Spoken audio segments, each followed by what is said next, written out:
Conselho Ministro aprova regime geral sistema financeiro na atividade bancária.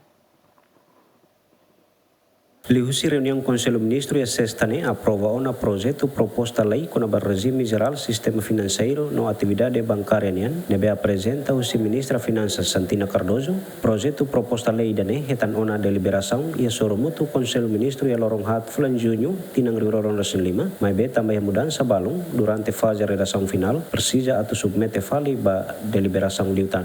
Nunemos e soromutu ne autoriza ministra Finanças Santina Cardoso lo restaro nenaran o di halo negociação ba condição específico sira com a emissão garantia Estado to montante máximo dolar americano milhão valnulu. Hanesan parte ida usi projeto desenvolvimento central fotovoltaica solar iha lalaya município Manatutu. Garantia ne ho objetivo atu assegura cumprimento ba obrigação eletricidade Timor-Leste KEDTL. Hanesan estabelece ona iha contrato sosa energia. Debe asina ona ho consórcio promotor projeto nian.